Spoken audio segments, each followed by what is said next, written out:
యోర్దాను అంటే శాపము, యోర్దాను అంటే కరువు, యోర్దాను అంటే దరిద్రం, యోర్దాను అంటే గొడ్రాలితనం, యోర్దాను అంటే వ్యాధి, యోర్దాను అంటే బాధలు, యోర్దాను అంటే క్యాన్సరు. దాటలేము. అది సాధ్యపడే పని చూడటానికి చిన్నగానే ఉంది. ఎర్ర సముద్రం దాటిన వాళ్ళకి ఇది దాటడం పెద్ద విశేషం అనిపించట్లా, కానీ అది సామాన్యమైనది కాదు. దానిని దాటాలి అంటే ఇదిగో వాగ్దాన దేశంలోనికి నువ్వు రాకుండా, దేవుని ఆశీర్వాదాలు పొందకుండా, దేవుని కృపకు పాత్రలు కాకుండా సింహాలు వస్తున్నాయి.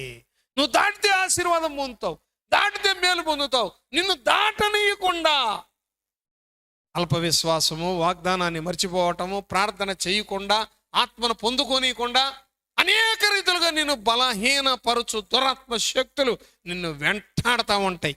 సింహం వలె వెంటాడుతూ ఉంటాయి అంటాడు. క్రీస్తునందు ప్రియ దేవుని బిడ్డలారా, ఇదిగో అభిషేకం నువ్వు పొందుకున్నావా? ఆత్మ నువ్వు పొందుకున్నావా? రోషం కలిగి ప్రార్థన చేసి చూడు. రోషం కలిగి, పట్టుదల కలిగి వాగ్దానాన్ని జ్ఞాపకం చేసుకో. రోషము కలిగి ఆయన తట్టు తిరుగు. నిన్ను దాటిస్తాడా?